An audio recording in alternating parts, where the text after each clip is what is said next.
বাচ্চাদের টিফিনের জন্য বা যারা ডায়েট করছেন তারা কিন্তু ওটসের এই অসাধারণ রেসিপিটা একবার ট্রাই করতে পারেন।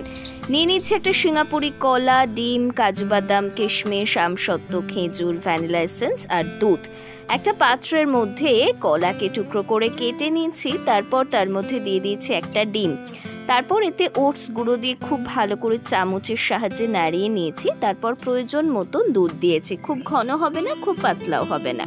এরপর দিয়ে দিয়েছি কিশমিশ, তারপর দিয়েছি কাজু, তারপর খেজুর, তারপর আমসত্ত্ব, সবশেষে ভ্যানিলা এসেন্স দিয়েছি। এরপর একটা তাওয়াকে ভালো করে গরম করে নিয়ে তার উপরে তেল ব্রাশ করে নিয়ে হাতায় করে ওই গোলা থেকে এক হাতা করে দিয়ে খুব ভালো করে ছড়িয়ে নিয়ে এপিট ওপিট করে ভেজে নিতে হবে। ভালো করে ভাজা হওয়ার জন্য ওপরে একটা চাপা দিয়ে দিয়েছি। ঢাকা চাপা দিয়ে খানিকক্ষণ ভেজে নিলেই তৈরি হয়ে যাবে ওটসের এই প্যানকেক। আমি কিন্তু চিনি দিইনি, আপনারা চাইলে সামান্য চিনি দিতে পারেন, এমনি খেতে ভীষণ ভালো হয়েছিল।